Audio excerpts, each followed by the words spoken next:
Okey, beliau bukan sekadar dikenali di pentas politik tetapi juga aktivis masyarakat yang telah lama berjuang untuk suara rakyat khususnya di Sandakan ya. Tetapi hari ini kita akan mendengar sendiri, mengenali secara langsung latar belakang beliau, kisah-kisah hidup beliau dan sebagainya. Selamat datang Tuan Hamzah Abdullah. Terima kasih. Terima kasih kerana bersama kita pada podcast SVK pada kali ini. Dan kali ini kita akan bawa segmen ini secara eksklusif ya bersama Tuan Hamzah Abdullah yang tidak asing lagi di Sandakan. Kita akan teruskan bertanya dengan beliau tentang latar belakang dia. Okey Tuan, ramai yang kenal Tuan melalui politik dan juga khususnya aktivis masyarakat. Tapi kalau ikut pandangan Tuan sendiri, siapa sebenarnya Hamzah Abdullah tu? Alhamdulillah, saya ucap terima kasih kepada SVK menjemput saya pada malam ini untuk kita sama-sama berkongsi pengalaman saya dan juga untuk kita sama-sama mengupas isu-isu semasa lah ya. Saya sebenarnya adalah seorang anak kampung, kelahiran di Kampung Keramunting, Sandakan ya. Jadi saya memang telah lama terlibat dalam berkecimpung dalam bidang politik ni. Dan saya sebenarnya lebih dikenali sebagai seorang yang mudah didekati, mudah mendengar keluhan dan masalah-masalah rakyat dan mudah juga untuk sama-sama menyelesaikan isu-isu rakyat tanpa perlu membuat apa-apa appointment. Artinya saya permudahkan segala urusan rakyat yang datang untuk mengemukakan segala masalah mereka. Tapi terlebih dahulu saya ingin menyatakan di sini disclaimer saya, penafian bahawa apapun yang saya ucapkan pada malam ini adalah lahir daripada pandangan dan pendapat saya tanpa melibatkan mana-mana parti politik lah atau mana tuan. Masa kecil-kecil dulu waktu kami saya dan rakan-rakan dalam ialah ketika yang kita namakan sebagai remaja ni kan, memang kehidupan ketika itu memang satu yang yang saya rasa tidak boleh lagi tidak akan dirasai oleh golongan remaja pada masa ini sebab suasana kampung Keramunting itu yang tidak lagi diganggu dengan pembangunan kan. Jadi masa kecil-kecil dulu kami memang kalau setiap hari itu tidak pernah lah lepas daripada bersama-sama di waktu tu di Keramunting ada padang golf tu. Ya, dia ada Sandakan Golf Club ya. Tahun berapa tu? Dalam tahun 1970 tu ya. Akhir 60-an ada padang golf, kami jadi caddy di padang golf situ, sama-sama kami mencari rezeki dari padang golf. Ketika itu padang golf ni kalau kita banding sekarang, waktu tu satu round 9 lubang tu baru 50 sen. Sudah cukup besar. 50 sen. Jadi memang itulah kerja kami setiap hari, setiap petang selepas sekolah. Kalau hari Sabtu, hari Ahad tu saya akan menjual rojak ya sebab di Shell depo tu yang kapal selalu berlabuh di situ. Okay. Di situlah kita mencari rezeki lah. Buatkan rojak apa semua kita jual situ, bubur kacang. Itu maknanya pengalaman hidup yang tidak ada lagi pada masa inilah di kalangan remaja. Masih diingat. Jadi memang nostalgia tu menghimbau hingga sekarang. Ya, saya kerosonokan dan kawan-kawan pun ramai masih lagi, kami ada grup-grup dalam WhatsApp, grup Keramunting lama umpamanya. Tapi ramai sudah pergi menemui ilahi lah daripada kalangan sahabat-sahabat kami. Sangat-sangat luar biasa. Bila kita dengar ada padang golf di mana tadi? Ada padang golf di Keramunting. Di Keramunting dengan 50 sen saja. Sudah cukup besar untuk belanja sekolah lah. Sebab waktu tu tambang bas sekolah kalau daripada Keramunting contohnya pergi Songsiu tu sekolah saya baru 20 sen tambang dia. Jadi pulang balik 40 sen. Jadi dengan belanja RM1.50 2 sudah cukup lah untuk pergi sekolah tu. Okay Tuan, bercerita dengan zaman sekolah kan, apa mungkin kenangan lah yang masih diingat lah. Sebab kalau dengar daripada Tuan Hamzah sendiri, masih ingat kenangan zaman sekolah tu. Apa yang kenangan yang paling mungkin tidak boleh dilupa? Yang tidak boleh dilupa, ialah kami bersekolah awalnya di SK Melanta tu kan, yang sekarang Tabang Melanta tu sekolah. Itu sekolah yang mula-mula sekali ditubuhkan untuk menampung pelajar-pelajar darjah 1 SK Melanta. Lepas tu ada SK Keramunting. Tapi yang tidak pernah saya lupa ialah setiap hari Jumaat kami kena pergi gereja. Di Songsiu tu kami kena pergi gereja setiap hari Jumaat. Dia sekolah mission kan. Jadi setiap hari Jumaat tu mesti pergi gereja. Kita berdoa, menyanyi di situ. Kena pergi wajib. Wajib pergi. Tapi kalau ikut masih dipakai kah sehingga sekarang? Saya dengar sekarang tidak lagi lah. Sebab dulu dia Malah pengetuanya pun daripada Amerika. Oh ya. Datang daripada Amerika, dia ambil lah dia dan ramai guru-guru daripada matematik daripada India, ada yang daripada Kanada pun ada ya, guru bahasa Inggris. Itulah satu kenangan yang tidak boleh dilupakan, di mana mesti pergi gereja setiap hari Jumaat. Hari Jumaat tu bukan hari Isnin, Hari Jumaat pergi ya. Buat ketika orang Islam mesti sembahyang, kita kan ambil gereja. Mungkin masa tu era masih di Iyalah, bawah kan. Maknanya Sistem sebab dia mission school ni, dia tidak terletak di bawah Kementerian Pendidikan, tidak. Dia sebuah sekolah mission yang bebas. Tapi sekarang sudah ada banyak perubahan lah. Jadi dia lebih kepada berbentuk mission lah. Missionary lah. Missionary. Macam sekarang pun di sana kan ada visionary kan juga. Ya, membalik school, kan? Itu kenangan yang tidak boleh dilupakan lah. Iya. Luar biasa juga. Ya. Okey, Pak, kalau saya sendiri sebagai anak muda yang belum ada di zaman itu, belum lahir lagi. Ya. Bila dengar cerita begini, dapat lagi satu satu kisah Ya. yang dulu memang berlaku nih benda. Ya. Okey? Ketika itu Tuan Hazman sendiri cerita, ketika Jumaat mesti wajib pergi gereja. Untuk apa? Untuk berdoa dan menyanyi. Hymns dipanggil hymns, the song. Hymn the song, kita ya. menyanyi. HYMNS to hymns. Mesti menyanyi lah. Mesti Saya menyanyi di ingat lagi, gereja. saya mesti ingat lagi. Nyanyian tu dia ada dalam 3 bahasa. Dia contoh dia kata haleluya, puji Allah, bukan Allah. Allah. Okey. Jadi kita kena ikut lah. Iya. Kemudian dia ambil satu testament doa, kita kena aminkan doa itu. Tapi ya, jauh di hati kecil kita tidak itulah kan, maknanya kita tidak Hanya menuruti tidak reda lah. Tidak reda. Tidak reda. Sebab itu sebagian daripada keperluan kurikulum sekolah. Kalau kita tak buat, kita boleh kena buang sekolah. Itu. Dia ramai daripada kalangan senior saya. Contohnya macam Profesor Kamarudzaman Ampun sama tu kan, yang bekas daripada ini UMS, dan ramai lagi daripada kalangan tokoh-tokoh yang sudah yang lebih senior daripada saya lah. Di sini. Maksudnya dorang pun melalui zaman tu juga. Terkena ikut ini apa semua kan? Ya. Satu kisah yang baru, mungkin tidak semua orang sanakan. Mungkin saya boleh cakap hanya 10%. Sebab saya hidup 26 tahun, saya baru dengar kisah ni. Ya. Masa tu Tuan Hamzah sendiri bersekolah di mana? Di Sungshiu. Sungshiu. Masa tu mission school kan? Dia mission school dia. Masih mission school lah.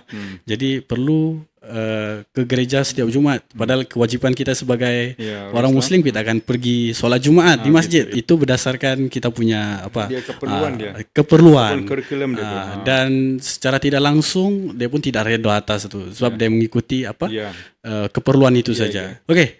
Selain ini, selain politik Tuan apa pekerjaan hakiki Tuan sebelum ini, dan bagaimana peluang itu, pekerjaan itu membentuk cara Tuan berfikir panjang lah, atau berjuang? Kerjaya saya bermula sebagai seorang kerani pelabuhan lah di Sendakan. Waktu itu pelabuhan di Bandar Sendakan kan. Sekarang sudah dipindah ke Keramuting. Kemudian saya berdapat juga peluang bekerja di Sabah Times sebagai sub editor kan. Sabah Times. Sabah Times. Waktu itu di bawah Yahya Ismail sebagai chief editor dia lah. Chief editor. Yahya Ismail, seorang aktivis politik juga lah. Kemudian saya secara ringkasnya mendapat untuk menjadi seorang pesuruh sumpah selama 20 tahun. Di situlah mana selama 20 tahun tu saya berdepan dengan masyarakat. Ya, masyarakat yang datang untuk urusan-urusan tertentu. Di situ timbul rasa simpati kita, bagaimana mereka ini banyak berdepan dengan masalah lah. Masalah GPN-nya, masalah jabatan buruhnya, masalah yang berkaitan dengan beberapa jabatan lain lah. Contohnya macam immigration sendiri kan. Jadi kita tengok betapa sebenarnya mereka ini memerlukan bantuan untuk berurusan kan. Jadi kita kena tangani benda ni semua. Kita kena kadang-kadang ada yang jika perlukan bayaran tu, kita pun tidak sampai hati lah untuk mengenakan bayaran-bayaran yang mereka tidak mampu. So timbul rasa kesempatan kita kata berapa yang dia mampu bayar untuk charge sebagai apa tu kan, kita beri pertimbangan lah. Ya, rata-rata maknanya golongan yang taif. yang tidak ada sumber pendapatan yang apa? Yang tetap. Ya, yang kukuh lah. Kan? Jadi itu menarik simpati kita. Kita membantu golongan-golongan setinggan ni kan yang tidak ada apa ni, tidak ada, yang rumah mereka seperti di kampung ramai-ramai itu yang tidak sempurna tu, so kita bantu mereka. Jadi timbul rasa kita tu untuk terlibat membantu apa ni masyarakat ni. Sebab itu saya tertarik untuk apa ni terlibat secara lebih signifikan lah dalam membantu masyarakat. Faham. Okey. Tuan Hamzah Abdullah, nama dia memang tidak asing lagi di sana kan. Memang sangat ramai yang mengenali beliau dan membantulah kebajikan masyarakat dan keperluan-keperluan dokumentasi dan sebagainya. Dan secara peribadi beliau saya akui memang sangat banyak membantu masyarakat, khususnya di Sandakan. Okey tuan, beralih kepada soalan politik sikit ya. Okey. Bila kali pertama tuan rasa terpanggil untuk terlibat secara langsung dalam politik? Ya, masa saya belajar di UK itu, saya memang mengenali beberapa tokoh-tokoh PAS lah, umpamanya seperti almarhum Mustafa Dino, sahabat saya Ustaz Nakhai itu. Ketika itu PAS memang sebuah parti yang mementingkan kepada mewujudkan masyarakat yang adil, ya, di bawah kepimpinan ulama begitu. Jadi saya banyak membawa pimpinan ni di London ni untuk bertemu dengan beberapa tokoh-tokoh Islam lah. Jadi di situ saya mula mengenali dan cuba mendekati politik tu sendirilah. Dan selepas saya belajar tu saya bersama dengan pimpinan PAS seperti Ustaz Nakhai, Saudara Subkilati, kita mengasaskan PAS Sabah. Kita bersama-sama mengasas PAS Sabah, maka tertubuhlah PAS Sabah pada tahun 85, awal 85. Maksudnya saya antara pengasas dia lah. Pengasas di Sabah. Pada Sabah lah, membawa PAS ke Sabah. Itu memang ada dalam rekod lah. Iya, jadi saya juga telah ditawarkan untuk menjadi pesuruhjaya PAS Sabah yang pertama ketika itu. Jadi kita memang bagi saya politik ni ialah mendidik kita untuk cuba mengenal diri kita siapa sebenarnya dalam politik ni. Politik ni untuk apa sebenarnya kita terjun ke gelanggang politik ni? Politik ni is about power. Dia berkaitan dengan kuasa. Kuasa ini kita manfaatkan untuk rakyat, untuk memberi keselesaan kepada kehidupan rakyat. Bukannya politik ini kita jadikan sebagai batu loncatan untuk meraih projek dan mencari jabatan. Jadi kita cuba didik diri kita. Kita didik diri kita menjadi real leader, pemimpin yang menghayati kehidupan masyarakat, kan? Bukannya kita sekadar bilang orang pada hanya sekali 5 tahun baru kita berjumpa dengan rakyat. Selepas tu kita hilang, kan? Ini yang berlaku sekarang. Memang berlaku. Jadi dia tidak menghayati kehidupan rakyat tu. Dia tidak dapat memahami bahawa politik ini bukan untuk meraih kekayaan, tapi lebih kepada membantu masyarakat. Itu yang saya tanamkan dan saya buktikan bahawa kita membantu rakyat ni tak kira masa. Dan kita tidak perlu bercakap soal berapa bayaran harus dikenakan. Sebaliknya kita yang keluarkan duit untuk membantu rakyat ni. Itu. Jadi cuma ya sekarang ni di Malaysia ni, di Sabah khususnya, politik ni kalau kita tidak ada uang, orang tidak akan pilih kita. Pilihan raya itu sudah jadi tradisi di mana bila setiap kali pilihan raya, rakyat akan menagih daripada kita berapa yang kau boleh bagi. Sudah dididik dengan duit. Jadi macam mana pun kita, jasa kita kepada rakyat tu di satu kawasan tu, bila bertanding ni, dia bukan tengok kita punya jasa tu, bakti kita, tapi dia tengok berapa yang kita boleh bagi. Sebab itu yang terpilih itu yang kaya raya, kan, yang ada uang terpilih. Jadi bila sudah terpilih itu, sebab dia gunakan uang untuk mendapatkan kuasa. Jadi bila dia sudah jadi terpilih menjadi wakil rakyat tu, dia akan cari jalan untuk menampung kembali duit yang dia sudah taburkan waktu pilihan raya tu. Sebab itu dia cari projek sana, cari projek sini. Sebab itu pemimpin jadi kaya raya. Sebab dia jadikan politik ini bukan sebagai gelanggang perjuangan, tapi lebih kepada sebagai kerjaya dia. Career dia politik. Career. My career is a politician. Ini sebenarnya politik ini bukan career. Politik adalah perjuangan. Sebab itu dia jadikan career kaya raya.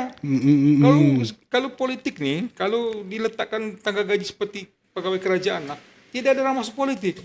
Katalah wakil rakyat punya gaji 5,000 lah katakan. Dia tidak ada elon apa semua. Sebagaimana di negara Eropa kan, dia tidak ada dibagi itu macam di Finland di mana semua tu mereka datang dengan basikal, tidak ada perks ataupun privileges yang lain. Cuba kalau kita buat di Malaysia, ada orang mau sebut tanding kah? Tidak ada, saya rasa tidak ada. Tidak ada. Kan? Tapi ini bayangkanlah, dia punya allowance 20,000. Ya, dia punya lain-lain lagi sampai 100,000 sebulan. Siapa yang tidak mau jadi ahli politik? Betul. Itu kita tengok orang politik di Malaysia, wah hidup serba mewah. Kalau ikutkan berapa sangatlah gaji kan. Tapi bayangkanlah, dia boleh memiliki sampai ratusan juta. Ada yang mati, helikopter terhempas, tengok-tengok dia billion. Itu yang luar Billion yang biasa. ditinggalkan, billion bukan ratusan juta, Billion. billion. Jadi itu masalah kita di sini. Sebab itu, oleh kerana rakyat memilih siapa yang dapat memberikan lebih kan. Jadi sekarang ni walaupun kita tengok silih berganti kerajaan ni, ketua menteri dia daripada kalangan Melayu atau pribumi, tapi rakyat pribumi masih berada dalam kemiskinan juga. Masih dalam kemiskinan. Yang kaya raya siapa? Yang funder tu yang kaya raya. Financier dia, yang membuat keuangan tu siapa dia? Tauke lah. Tauke yang dapat manfaat daripada sesuatu pilihan raya tu. Rakyat hanya dapat 200-300. Kan? Itu realiti dia. Jadi rakyat kena berfikir sekarang ni.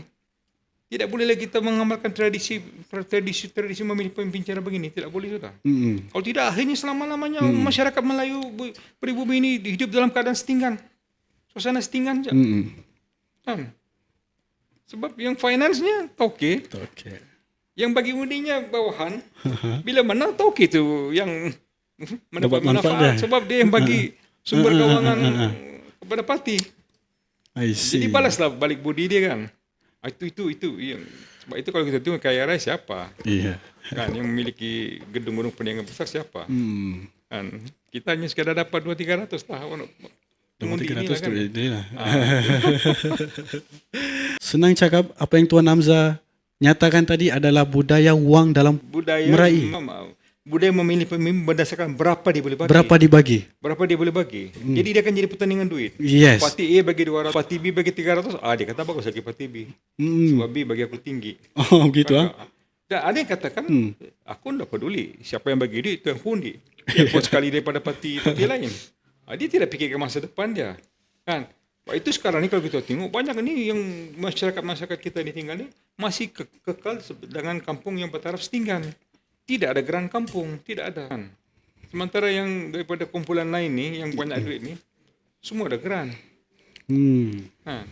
Contoh dia Jalan Sisilika, Jalan Sibuga semua tu kan, dan di beberapa tempat lain, semua ada geran. Siapa yang duduk situ? Kan? Yes. Jadi kalau kita cakap, dia akan jadi isu perkoman. Tapi ini bukan soal perkoman. Bukan. Ini soal realiti. Realiti yang berlaku. Realiti di mana selagi kita tidak ubah mentaliti kita dalam memilih seorang wakil rakyat, selagi itulah kita berada dalam tahap kemiskinan. Ya. Memang pelik, tidak pelikkah? Ketua Menteri Melayu Islam, Menteri-menteri Melayu Islam, adalah yang kerajaan apa semua, tapi yang miskinnya tetap juga bangsa sendiri. Kan? Kalau yang kaya tu yang golongan elit lah, golongan elit yang istimewa, yang kaya yang ada hubungan terus dengan pihak atasan lah, yang senang di apa semua tu kan, itulah. Tapi secara umumnya orang-orang kita ni masih dalam keadaan yang daif lah. Walaupun sudah puluh tahun merdeka. Sebab itu saya kata kemerdekaan ini sebenarnya kemerdekaan yang hanya sekadar sedap pada laungan lah. Merdeka. Tapi diri kita sebenarnya masih belum merdeka. Pengundi ataupun masyarakat, orang yang duduk di dalam Sabah ini sendiri khususnya, memang sudah dipengaruhi oleh budaya ini yang disebutkan tadi. Jadi ini realiti. Bukan sekadar cakap, bukan juga perkauman yang disebutkan, tapi inilah realiti. Jika dipikirkan balik, ya kita sudah 68 tahun merdeka. Yang merdeka, yes merdeka, tapi kita sendiri masih belum merdeka sebenarnya. Sebab apa? Itu yang disebutkan tadi oleh Tuan Hamzah. Oke Tuan, kita beralih ke soalan seterusnya. Apa yang masa mula-mula dulu, apa cabaran lah selama dalam gelanggang politik nih? Cabaran yang paling besar lah ketika dalam politik itu sendiri. Iyalah, pertamanya lobby menjadi calon tu kan. Yes. Saya tidak pandai lobby sebenarnya. Bagi saya biar pimpinan menilai. Menilai kita. Kalau kita meminta jawatan, Itu pun dilarang dalam Islam kan. Iya. Kita minta jawatan dilarang kan. Tapi saya mau hanya kita menilai. Jadi bila dalam politik ni kita menjadi seorang yang begitu, memang tidak ada peluang untuk kita diberikan tempat untuk bertanding di kawasan yang selamat.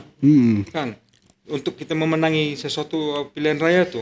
Sedangkan penting untuk kita di situ sebab kita dapat merasai denyutan nadi rakyat, kita dapat merasai denyutan nadi rakyat. Kita mau bawa suara rakyat di kepala ke Dewan Undangan Negeri. Tapi tidak ada peluang. Ya, sebab kita bukan seorang kaki lobi. Kita bukan pelobi yang profesional. Yang pandai bilang orang apa? Yalah ampu sana ampu sini kan. Kipas sana kipas sini. Itu. Jadi bila kita tidak pandai, jadi memang kita akan diketepikan. Sedangkan niat kita itu baik. Kita Niat tahu baik. bahwa kita menggunakan kekuasaan ini untuk memberikan keselesaan kepada kehidupan rakyat. Kan? Ya, tapi oleh karena kita tidak berada di depan, tidak pandai melobi, tidak pandai meminta, tidak pandai merayu, maka kita tidak akan dapat. Jadi itulah yang berlakunya selama 7 kali saya bertanya. Tapi saya bersyukur juga lah sebab yang saya rasa performance saya yang bagus tu ialah pada tahun 2013 tu, waktu kami dalam Pakatan Rakyat. Dalam tiket Pakatan Rakyat. Ustaz Hadi sendiri bagi saya peluang untuk bertanding di Batu Sapi tu. Saya hampir menang. Saya hampir menang. Ya, tapi iyalah ketika tu banyak berlaku penyelewengan kan dengan blackout ni apa semua kan. Tapi Allah masih boleh mengizinkan lagi lah kemenangan tu. Tapi yang peliknya saya mendapat kemenangan di semua peti undi Cina. Tapi di peti undi Melayu kalah. Maksudnya majoriti dia Cina yang lebih Cina banyak. semua, tidak satu peti undi Cina pun yang saya kalah. Semua saya menang. Tapi bila buka peti undi di kawasan Melayu saya kalah. Jadi tidak dapat untuk apa. Tapi saya tidak putus asa. Ya, sebab saya yakin dengan matlamat perjuangan saya lah. Orang Sabah tidak boleh mentadbir negeri Sabah ni sendiri kan. Dan mesti bergantung dengan penglibatan daripada Semenanjung. Selagi itu Sabah tidak akan menuju kepada suatu bentuk peningkatan prestasi rakyat. Ya. Kita kena berani seperti Sarawak. Model Sarawak tu ada. Ya, di mana Sabah ni mesti ditadbir oleh orang Sabah sendiri tanpa pelibatan daripada parti-parti Semenanjung. Kan dia mesti, sebab hanya orang Sabah sih yang tahu masalah Sabah ni. Kan umpamanya macam contoh kalau kita tengok contoh kita lihat kepada satu ungkapan, hanya orang Madinah tu saja tahu liku-liku jalan di Madinah tu. Orang Mekah tidak tahu. Kan jadi di Sabah ni kita tahu cita rasa orang Sabah ni, masyarakat Sabah ni. Banyak masalah-masalah ini yang hanya orang pemimpin Sabah saja tahu. Dalam konteks ni saya memilih untuk memihak kepada Datuk Seri Syafiq lah. Selaku Presiden Warisan. Saya tengok kesungguhan komitmen Datuk Seri Syafiq dalam cuba memartabatkan dan mengembalikan hak Sabah ni ada di situ. Ada. Ya. Jadi apabila warisan ni umpamanya insya-Allah pada pilihan raya yang ke-17 ni dipilih semula oleh rakyat Sabah, di situ kita akan dapat hak rakyat Sabah yang terkandung dalam MA 63 tu dapat direalisasikan. Ya, selagi kita bergantung dengan pakatan-pakatan parti daripada Semenanjung ni susah, memang sukar.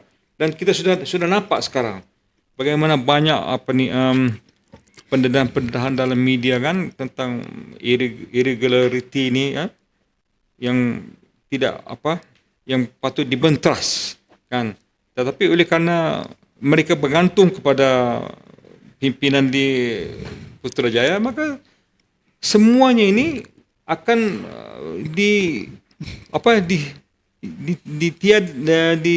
disapu di bawah kapet. Jadi rugilah rakyat Sabah. Sebab berapa tahun sudah kita merdeka, tapi masih kekal dengan masalah air, masih kekal dengan masalah elektrik, kan? Betul. Masih kekal dengan masalah pengangguran. Betul. Kan? Masih kekal dengan hutang PTPTN. Masih kekal dengan pinjaman pelajar yang sudah grad, yang sudah lulus. Kan? Sedangkan Sarawak sudah ke depan menghapuskan PTPTN ni. Jadi dengan satu penegasan dan pengiktirafan Datuk Seri Syafiee ini bahwa kita akan menghapuskan PTP. Ini suatu kejayaan yang besar. Kan satu pengumuman yang mesti disambut oleh rakyat Sabah, khususnya daripada kalangan pelajar-pelajar. Kan? Sebab pendidikan percuma ni bermula zaman almarhum Tun Mustafa. Penubuhan Yayasan Sabah tu objektif dia untuk memberi pendidikan percuma kepada pelajar-pelajar Sabah. Itu matlamat dia, objektif Yayasan Sabah tu. Yayasan Sabah. Yayasan Sabah tu objektif yang asal yang diasaskan oleh almarhum Tun Mustafa ialah memberi pendidikan percuma. Dan ketika tu kalau saudara masih ingatlah, mereka yang lulus SRP waktu tu SRP akan dihantar ke Semenanjung untuk menyambung tingkatan 4. Ya, betul. Dan yang tingkatan 5 akan dihantar ke, dan mereka yang cemerlang akan dihantar untuk melanjutkan pelajaran di peringkat A-level di UK, di Australia, di New Zealand. Itu percuma. Yayasan Sabah yang bagi. Tapi sekarang pinjaman. Sedangkan Yayasan Sabah tu memiliki balak beratus ribu hektar. Kan? Tapi duitnya, hasilnya, revenue-nya hanya dapat dirasai oleh segelintir kontraktor yang ada kaitan dengan pihak atasan. Kroni. Kroni diorang. Kan? Rakyat Sabah. Kemudian kita juga mesti memikirkan bagaimana almarhum Tun Mustafa boleh memberikan dividen RM300 setiap tahun. Hasil daripada Yayasan Sabah. Dan itu sudah dihapuskan zaman PBS. 3 tahun selepas PBS pemerintah dihapuskan. Itu adalah hak rakyat Sabah. Kan, jadi maknanya sekarang ni kita mesti berani untuk menyatakan bahawa kita mesti kembalikan hak ini. Kan, jika kita tunaikan janji ini, insya-Allah Allah akan berkati lagi, akan curahkan lebih banyak lagi hasil kepada Sabah. Bukannya kita berjanji bila menang hari ini, besok minyak turun, kemudian bukan kita turun, kita naikkan lagi dan kita gunakan pelbagai alasan. Sebab apa tidak naik sebab saya bukan Perdana Menteri. Jadi pelbagai alasan dicipta. Kan? Jadi ini semua ni tidak, maknanya pemimpin tidak jujur. Yes. Jadi kita mau pemimpin yang jujur. Dia janji, dia mesti tunaikan. Bukan janji untuk mendapatkan undi rakyat, bila sudah menang dia cipta alasan lain untuk menafikan hak rakyat tadi ini. Sedangkan dia menang tu atas janji tu. Atas janji. Jadi bila kita khianati itu dosa. Iya. Kan berdosa sudah, sebab you dapat undi hasil daripada janji, bila sudah dapat kuasa you khianati. Dosa. Jadi macam mana kita boleh memilih pemimpin seperti ini? Kan? Bila beliau sendiri menjelaskan ya, ketika pemerintahan Allahyarham Tun Mustafa ketika masih memegang Yayasan Sabah, dan ketika itu banyak benefit atau manfaat kepada khususnya kepada pendidikan ya. PTPTN masih belum ada. Waktu belum ada PTPTN lagi, dan atas inisiatif itu mungkin pada zaman itu sangat ramai mungkin anak-anak muda yang sudah berjaya masa itu dapat pendidikan yang sebaiknya, dapat pekerjaan yang sangat bagus melalui Yayasan Sabah itu sendiri. Dan beliau sendiri menjelaskan juga bila meraih undi mesti ada janji. Bila sudah menang, janji tidak dibuat. Itu satu dosa. Dari segi janji dikhianati. Dan ini satu dari segi kalau Muslim, mungkin bukan Muslim pun hukum ini tetap ada. Janji dikhianati adalah satu penipuan, pembohongan adalah haram di sisi syarak. Memang haram di sisi syarak. Sepanjang perjalanan Tuan dalam gelanggang politik, kita melihat sendirilah dari beberapa artikel yang disiarkan di media sosial, pelbagai fasa pengalaman politik yang berbeza kan, yang sendiri Tuan Hamzah pernah lalui. Apa yang faktor utama yang mendorong Tuan sendiri buat keputusan, suatu keputusan yang besar lah? Ya, bagi saya nyatakan bahawa politik ni ialah berkaitan merebut kuasa. Politik ni ialah untuk kita mendapat kuasa. Kuasa tu kita manfaatkan untuk membuat polisi dan dasar yang menguntungkan rakyat. Bukan untuk kita membebankan rakyat. Bukan untuk kita gunakan untuk menindas rakyat. Tapi untuk kita memberi keselesaian kepada kehidupan rakyat. Contohnya lah, kita tengok sekarang ni kegilaan untuk merobohkan kampung-kampung. Baru-baru ni di Beaufort berlaku. Kan, kampung yang cantik, rumah yang selesai diduduki oleh rakyat Sabah, dibina atas keringat sendiri, kan boleh dirobohkan. Di mana silapnya? Kemudian ada beberapa tempat, di mana silapnya? Kan sebagai kerajaan, itu rakyat. Kan kampung itu dibina atas keringat mereka. Apakah penyelesaiannya mesti dirobohkan? Tidak. Penyelesaiannya untuk kita mengadakan engagement dengan rakyat. Apa dikatakan sebagai libat urus, kan kah? Adakan perjumpaan dengan rakyat. Jelaskan pada rakyat macam mana penyelesaian dia. Takkanlah panggil penguasa rubuh. Itu bukan tindakan kerajaan yang bertamadun. Itu bukan kerajaan yang selari dengan laungan madani. Madani ini civilized. Tapi merupakan kampung itu uncivilized. Tidak bertamadun, tidak bertamadun. Kan rakyat yang kata madani, rakyat di Santuni itu sekadar lawangan kosong. Serupalah katakan kita ada kereta kancil, kemudian kita letakkan lambang Mercedes di situ, kita beritahu orang, aku ada kereta Mercedes. Bolehkah? Orang akan tahu bahwa itu kereta kancil. Kau hanya bohong, kau letak itu sekadar simbol Mercedes, tapi sebetulnya kau punya kereta kancil. Jadi bukan cara merobohkan. Walaupun itu tanah kita, kerajaan mesti intervene. Ketua Menteri mesti campur tangan, memberi penyelesaian. Banyak berlaku land swap, artinya tukar tanah, banyak berlaku. Saya masih ingat lagi.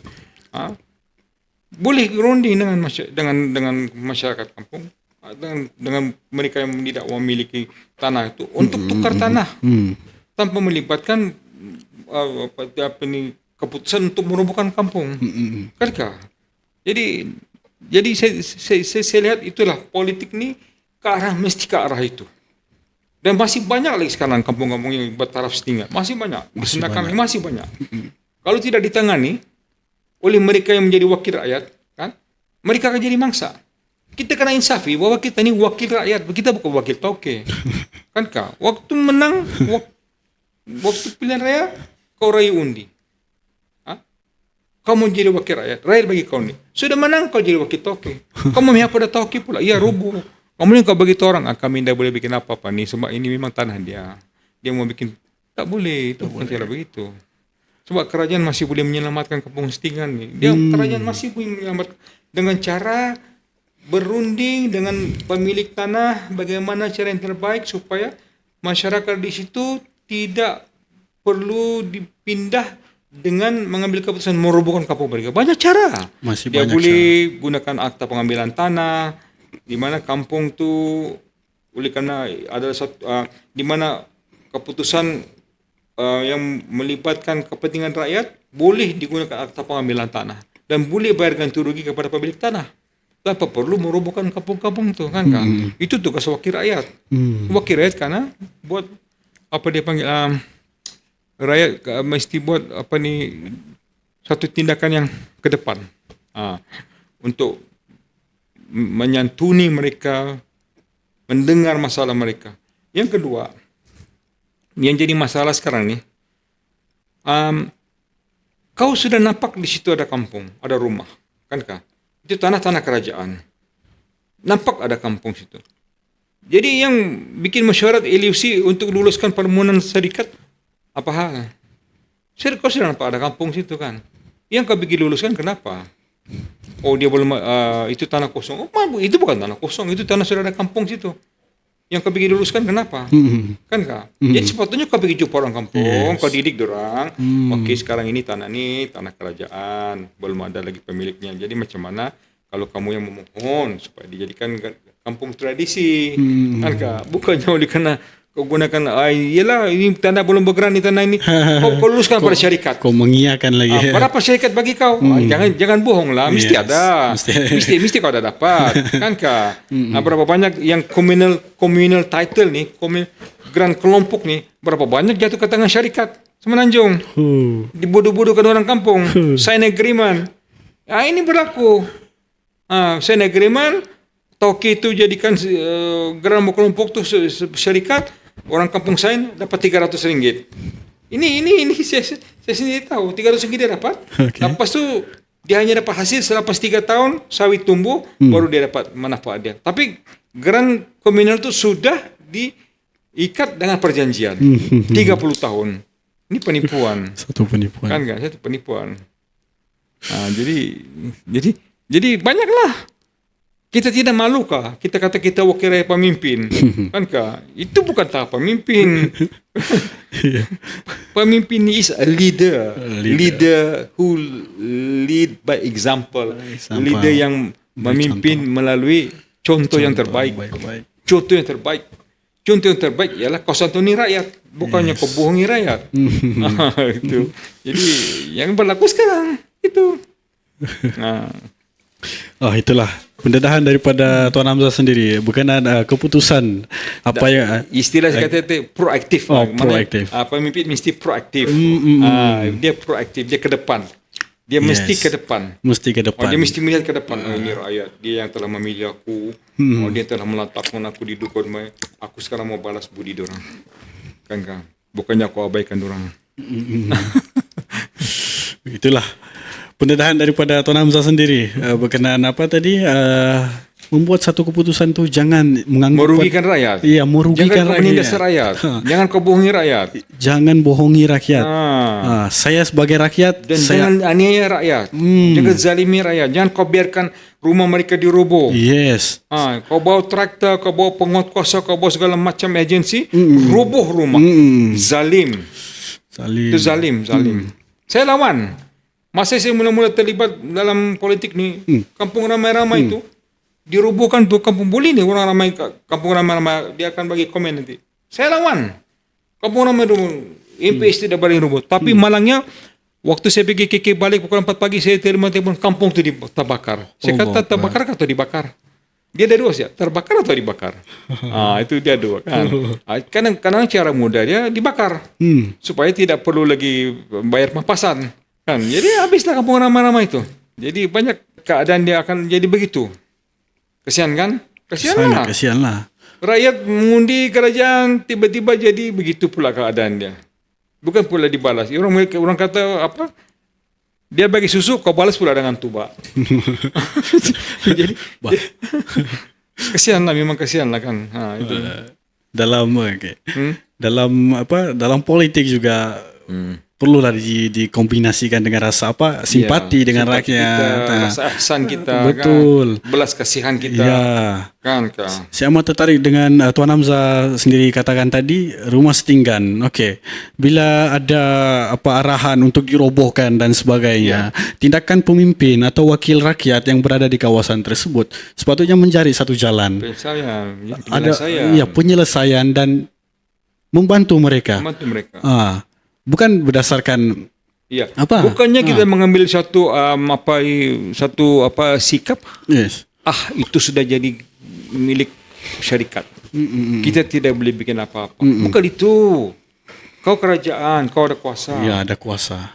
Kenapa dengan penceroboh tanah Raub Pusang King sana boleh selesai? Mereka diberi hak untuk berunding. MP dia datang. Kan, MP DAP boleh lawan. Kan. Tapi bila karena kampung Sungai Baru, lain cerita pula. Lain lagi cerita dia. Tidak ada satu pun MP daripada Melayu yang berkuasa datang mempertahankan kampung itu. Jadi ini sudah jadi keadaan yang tidak adil lah, tidak adil. Perjalanan Tuan Hamzah sendiri melihat situasi politik sekarang ataupun pemerintahan yang ada sekarang ni, kita nampaklah apa yang beliau sebutkan tadi memang sangat betul dan inilah realiti dia.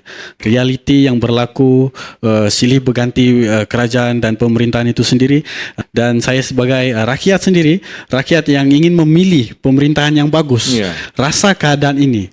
Dan apabila kita memilih tetap juga dibagi janji dan masih mungkir dengan janji tersebut. Bila sudah janji masih belum ditunaikan. Jadi berdasarkan apa yang Tuan Hamzah sendiri katakan tadi, memang sangat sangat dekat dengan hati masyarakat, rakyat, khususnya yang ada di Sabah ini. Beliau sendiri membagi perumpamaan yang jelas yang berlaku di luar daripada negeri tercinta ini, negeri Sabah.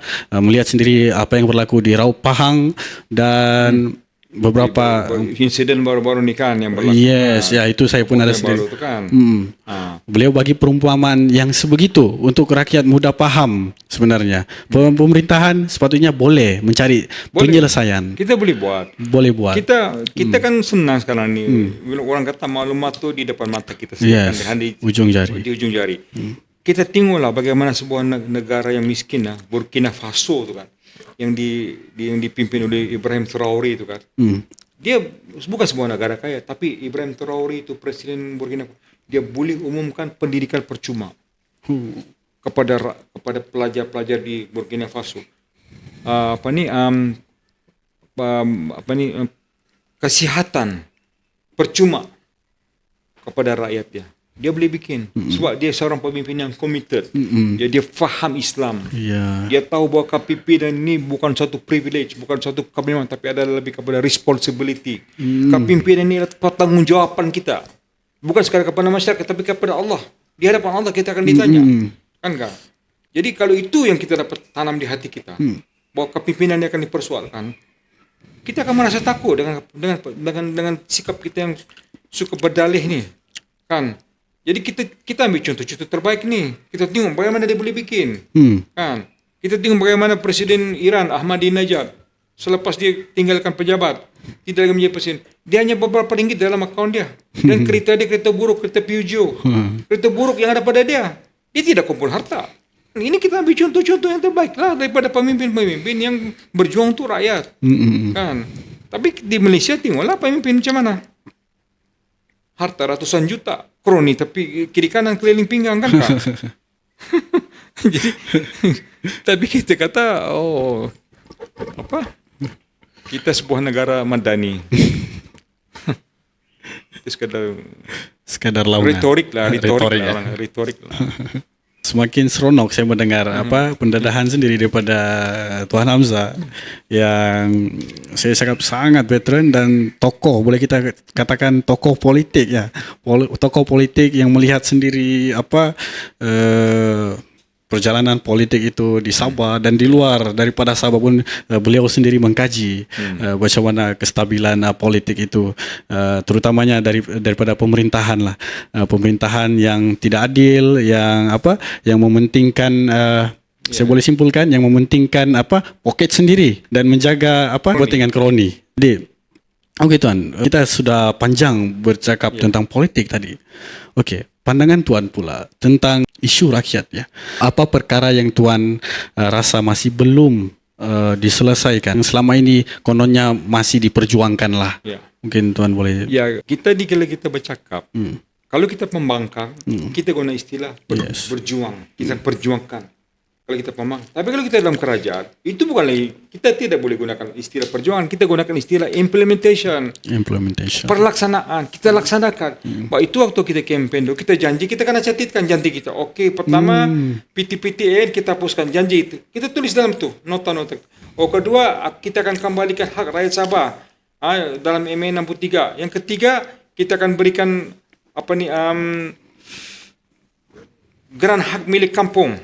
Keempat, kita akan semak semula geran-geran, permohonan geran yang tidak pernah pun diluluskan sama kita akan semak semula. Jadi kita buat satu catatan. Bila kita sudah menang besok, kita refer balik kepada catatan dengan itu. pada janji. Ini baru kita katakan pemimpin yang sebenar. Kan? Bila menang besok, okey kita akan tunaikan. Jangan, sekarang kita tidak ada duit. Okey, sekarang begini. Itu tidak boleh. Tidak boleh. Tidak boleh. Kita mesti tunaikan. Allah dalam keadaan apa sekalipun, itu janji kita. Dalam macam mana sulit sekalipun, kita kena tunaikan. Tunaikan janji. Itu janji. Jadi kita tunaikan. InsyaAllah, Allah akan berikan keberkatan kata kita punya tadi obligation kita menunaikan janji itu. Akan datang keberkatan pada itu. Tapi bila kita sudah, ini yang berlaku sekarang kan. Oleh kerana kita telah menundai janji-janji itu. Sekarang kita tengoklah macam mana apa yang berlaku sekarang kan Kak. Jadi saya rasa begitulah kepimpinan sebaiknya ingat kepada janji. Kan? Ketepikan kepentingan diri. Dan kita mesti memahami dan menjiwai tanggungjawab kita sebagai pemimpin. Bukan senang. Sebab itu bagi saya dalam politik ni, kalau kita tegas dengan sikap kita, memang payah mau naik dalam politik, memang payah. Orang tidak suka. Macam mana dalam mesyuarat sesama kita boleh bersikap outspoken, vokal, kita bangkitkan isu-isu yang merugikan rakyat. Itu memang tidak disukai. Yang sukanya sekarang ni ialah kita, yes Datuk, betul Datuk, saya setuju Datuk, okey Datuk, cium tangan dia, dapatlah kau habuan. Sebab itu sekarang ni pemimpin dia dinilai dari segi kedudukan dia. Kedudukan. Bila dia seorang yang mempunyai kedudukan tinggi, walaupun latar belakang dia tidaklah seberapa pun, dia akan dihormati. Dia akan dapat penghormatan daripada rakyat. Kan? Walaupun banyak kelintong lah di belakang itu sebenarnya. Tapi kan dia kehidupan dia yang berbanding dengan kita ni, yang tidak ada apa-apa kedudukan ni kan, orang tidak pandang kita. Tapi cukuplah bagi kita yakin dengan Allah. Betul. Apa yang kita buat ni semata-mata kita mau mendapatkan keridhaan Allah. Soal kau menang apa semua, kau kalah tu, ya kita mau menang. Kan, Kak? Tapi kalau menang dengan cara kita gak ada prinsip kita, apa gunanya? Kita malulah pada diri kita sendiri kan, Kak? Kita hanya pandai bilang orang mengampus sana, ampus ini. Sehingga yang benar tu kita tidak berani nyatakan, takut tersinggung hati pemimpin. Itu tidak betul. Kita nyatakan yang waktu kita mula-mula berkempen tu, jika kita tidak suka kepada satu benda tu, bila kita menang, kita nyatakan juga kita tidak suka kepada benda tu. Jangan bila sudah menang, lain pula cerita dia. Tersokok pula. Itu bukan. Jadi credibility kita kena jaga juga kan, Kak? Begitu. Jadi memanglah dia itu kuat melawan. Ya, kita lawan untuk siapa? Kita lawan untuk kepentingan rakyat, kan? Kalau kau mau untuk senang pribadi, jangan lawan. Ikut dia cakap. Okey Datuk, ini yang berlaku dulu. Sampai sekarang lah. Sampai sekarang masih berlaku juga. Ini saya setuju Datuk. Okey, ini bagus Datuk. Okey. Bila datang nanti cium tangan apa semua. Ini berlaku lah. Masih berlaku sehingga kini. Yalah, cium tangan tu okey lah. Kan? Boleh, itu tak ada masalah. Tapi kalau sehingga kita mengiyakan sesuatu yang tidak benar itu tidak satu yang salah lah.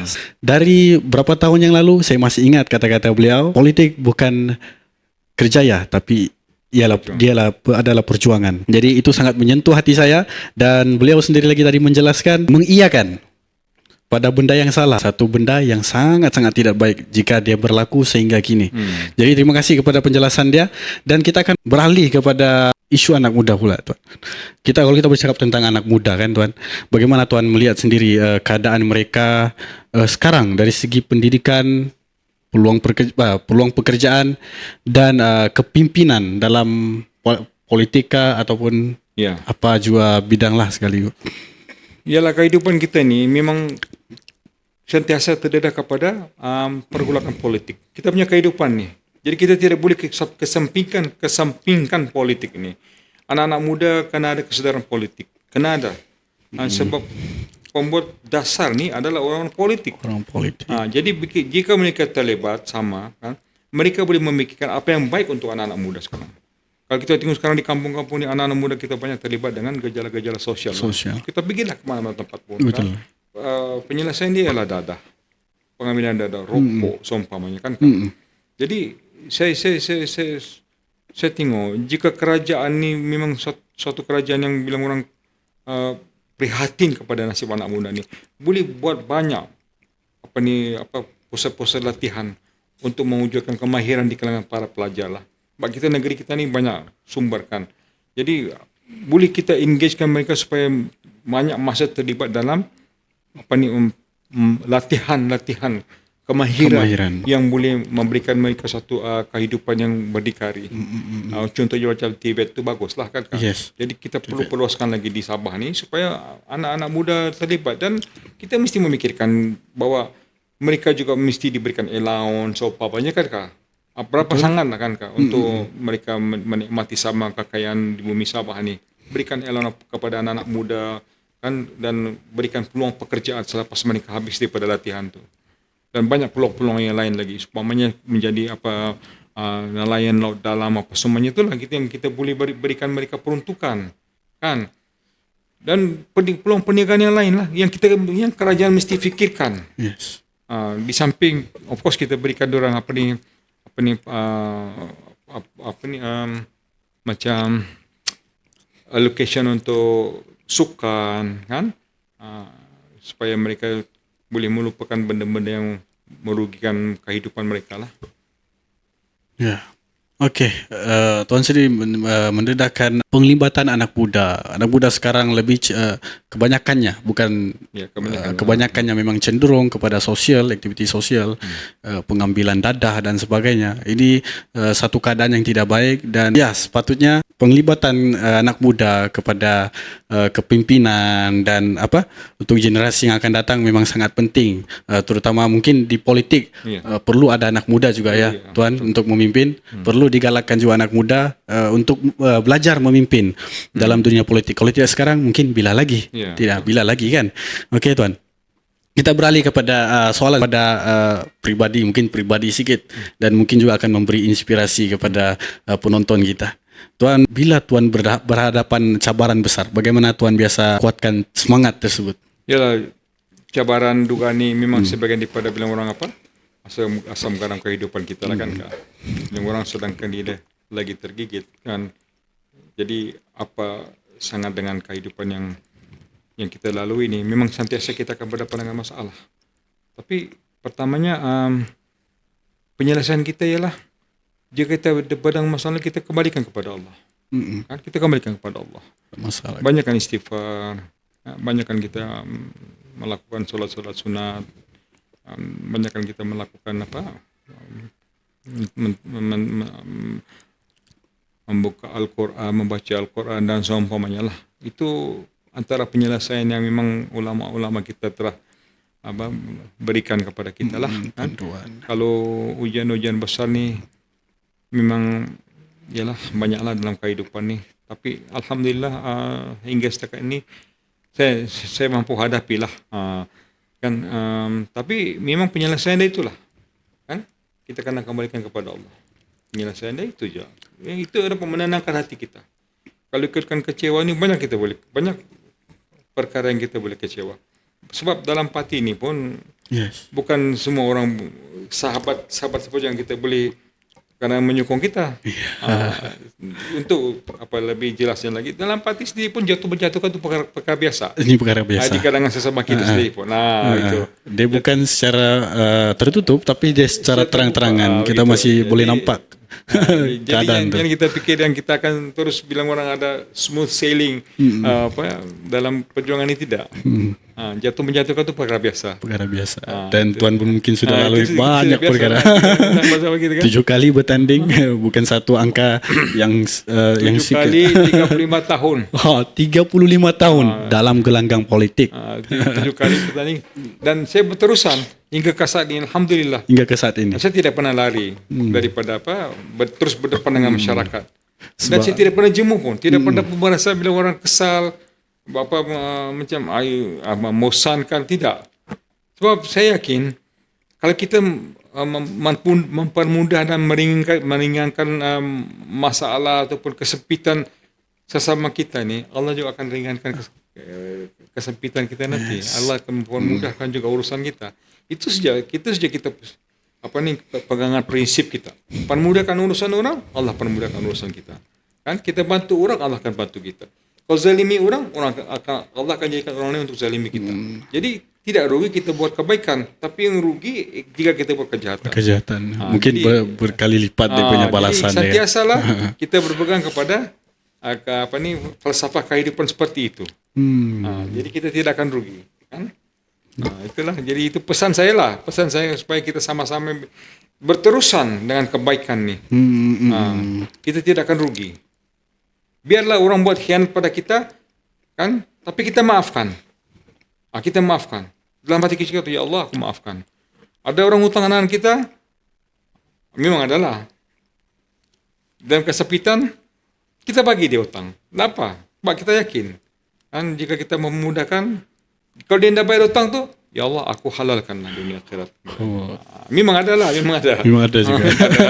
100-200 kata ada lah. Sampai tahap aku halalkan. Kita tagih, kita boleh jadi malu. Tapi hati kecil kita, anda apalah. Yang sudah meninggal tu, ya Allah, aku halalkan. Anda perlu kita tunggu jadi kaya raya, kan? Sebab waktu tu mungkin dia kekurangan duit untuk urusan rumah dia. Sebab utang ni senang. Kita punya dengan mulut manis senang. Tapi bila bayarnya susah. Kadang-kadang dia ada duit, dia tidak mau bayar. Dia rasa berat mau bayar. Rasa dia berat mau berpisah daripada duit tu. Kan? Jadi tak apalah, kita permudahkan je lah. Dalam ketegasan beliau juga dalam arena politik dan sebagainya, beliau sangat tegas. Tapi bila beliau masuk ke bab kebajikan, sifat kepribadian beliau dan mengajak orang lain tu memang menyentuh juga. Beliau menyatakan sendiri orang berhutang sampai tahap berhutang dia sampai halalkan, ya Allah aku halalkan. Begitu juga dengan beliau sendiri mengajak juga dalam cabaran apa sekalipun tetap sebagai Muslim boleh jadikan Al-Quran itu sebagai panduan kita, perjalanan hidup, apa-apa pun tetap kita berbalik kepada dia, iaitu Allah. Jadi mungkin ada sedikit lah kalau Tuan macam diberi peluang kan kembali ke zaman muda tu, mungkin ada perkara yang Tuan sendiri mau lakukan dengan cara yang berbeza. Kalau saya dikembalikan zaman muda tu, pertamanya saya akan peluk dan cium ibu dan bapa saya lah yang telah pergi. Saya akan banyak memohon ampun dan maaf kepada mereka di atas kelalaian saya kan, yang telah melahirkan saya yang bersusah payah ketika itu. Bayangkanlah kan seorang ibu melahirkan 10 orang anak pada 4 tahun 40-an 50-an. Bayangkanlah ketika itu betapa susahnya mereka kan. Berbanding sekarang ni ada nappy, ada segala macam toys untuk budak-budak. Zaman mereka tidak ada kan. Bidan pun tidak pergi hospital, cari bidan kampung. Bidan sih kan untuk melahirkan kan. Sekarang ni baru kita nampak lah bila kita ada anak ni sendiri kan, betapa mana pengorbanan ibu kita, bapa kita ke atas kita kan. Jadi memang agak menyedihkan lah.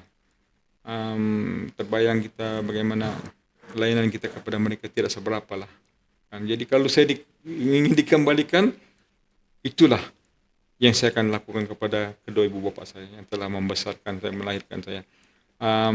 Jadi cara membalas tu, saya memang setiap hari Jumaat atau hari Sabtu kalau ada, saya akan ziarah kubur mereka. Saya akan bacakan ayat di situ, sebab itu pun salah satu daripada ciri-ciri anak yang berbakti jugalah kan. Itu memang saya tidak akan lepaskan lah. Itulah kalau diberikan peluang untuk kembali dan memudah saya. Dan selebihnya tu memanglah bila teringatkan dulu, ialah saya pernah melayar kapal lah juga, kapal MISC kan. Tanker yang besar lah. Jadi kadang sampai 20 hari di lautan daripada Dubai pergi Eropah tu. Kalau saya dikembalikan juga, saya ingin menjadi seorang pelayar juga. Pelayar.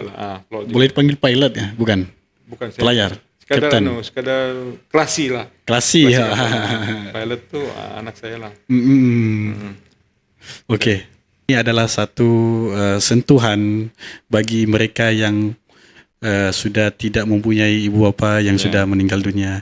Dan apa yang dikatakan sendiri oleh Tuan Hamzah, bila dibagi dia peluang, dia akan memohon ampun, memohon redha, berbakti lebih kepada ibu bapa itu sendiri. Jadi untuk makluman juga, saya baru tahu Tuan Hamzah sendiri mempunyai 10 orang adik-beradik, dan itulah antara mungkin kita boleh ambil daripada input penceritaan ini dijadikan sebagai pengajaran untuk yang masih mempunyai orang tua. Mungkin masih bukan tidak ada peluang, ada peluang untuk berbakti lebih, memohon ampun, sebab mereka pun semakin lama semakin tua.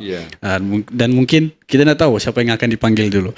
Jadi antara pesanan beliau, berbakti kepada orang tua, ibu bapa, adik-beradik kita, memohon ampun dan sebagainya. Adik-beradik juga termasuk sekali. Dan mungkin ada nasihat Tuan jugalah untuk, khususnya kita semakin melihat ramai anak muda. Saya sendiri pun anak muda juga Tuan ya. Jadi saya mungkin perlu nasihat itu.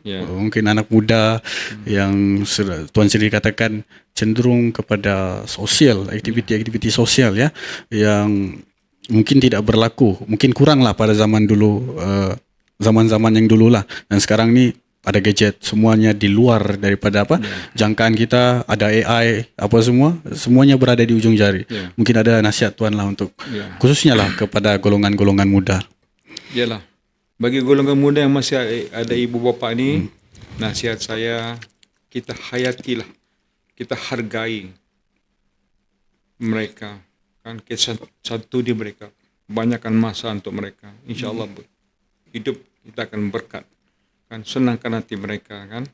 Sebab saya selepas kehilangan kedua bapa ini memang banyak saya berfikirkan betapa sebenarnya layanan saya tidaklah sebegitu hebat kepada kedua mereka lah. Walaupun pernah saya bawa arwah ibu saya pergi Mekah, pernah juga saya bawa pergi London, kan, semua, kan, tapi banyak lagi yang tidak dapat saya lakukan untuk kedua mereka. Jadi kepada anak-anak muda sekarang ni, pertama saya nasihatkan diri saya sendirilah, dan kepada anak-anak muda di luar sana, supaya pertamanya kita jangan tinggalkan solat. Ya, jangan kita tinggalkan solat 5 waktu. Kemudian jangan juga kita tinggalkan Al-Quran tu, kita banyak membaca Al-Quran, kan. Banyak kita berdoa kepada Allah, banyak kita melakukan kebajikan kepada sesama kita. Kita sentiasa memohon kepada Allah agar Allah permudahkan segala urusan kita di dunia ini, kan, dan juga memberkati kehidupan kita di akhirat nanti. Dan yang terakhir sekali ialah untuk kita sama-sama memikirkan masa depan kita, supaya kita jangan salah pilih dalam pilihan raya ini. Jangan pilih berdasarkan keuangan. Walaupun uang itu penting, kalau kita dibagi duit, kita ambil lah. Kalau ada pemimpin huruf duit, kita ambil. Itu bukan duit dia, itu duit kita. Duit rakyat juga. Duit rakyat, bayar cukai semua tu, kan. Duit rakyat, dia kembalikan kepada kita. Kalau duit dia RM1 pun dia tidak akan bagi. Tapi oleh kerana peruntukan daripada parti dia sampai 5-6 juta, dia bagilah untuk dapatkan undi. Ambil duit dia, tapi jangan undi dia. Kita undi pemimpin yang kita yakin boleh membawa kemajuan kepada kampung kita. Kan, itulah satu filsafat di Kelantan untuk guru negara. Dia kata, dia bagi kopi, ambil bancu minum. Dia bagi gula, kita kacau, minum. Bagi kain, pakai. Tapi undi, dia kata undi bulan. Kan di Kelantan lah tu. Undi bulan. Kan. Jadi kita di sini ambil duit dia. Dia bagi ambil. Tapi kita kena ingat, waktu tu saja kita jumpa dia. Selepas pilihan kita tidak akan jumpa dia lagi. Kalau kita jumpa dia lagi, dia kata apa lagi kau mau? Aku sudah bagi kau duit, kan. Kau mau apa lagi, kan, begitu. Jadi ambil duit itu tidak haram. Tidak haram. Dia bagi. Tapi jangan undi dia. Jangan undi. Kau sudah tahu dia menipu kau. Dia khianati kau. Dia menang daripada parti A, dia melompat pergi parti B, kan. Lepas tu dia mau lagi supaya kau pilih dia. Itu memang satu kebodohan kita lah. Kan, kau sudah tahu dia lari daripada parti yang dia menang, itu sudah mengkhianati. Pemimpin yang khianat. Dia bukan pemimpin, tapi dia pengkhianat. Kalau kau pilih lagi memang kau cari balak lah. Tapi duit kau habis, jangan undi dia. Kalau saya bertanding di kawasan tu, pilih saya. Tidak sia-sia, insyaAllah. Saya pun agak menyokong dengan ini, bukan berdasarkan apa ya, berdasarkan sifat kepribadian beliau sendiri dan pengalaman tu dalam arena politik. Liku-liku perjalanan yang mungkin tidak dapat digambarkan dengan kata-kata, sangat banyak ya. Tuan Hamzah sudah berumur berapa tahun sudah? 71 tahun. Alhamdulillah. Sudah masuk berapa abad? 8 series sudah. 8 series sudah. Jadi tapi BM-nya beli 8 series mahal. Ya, kita jadikan sebagai ibrah, pengajaran. Secara pribadi saya sangat menyokong dengan prinsip beliau, sifat-sifat beliau.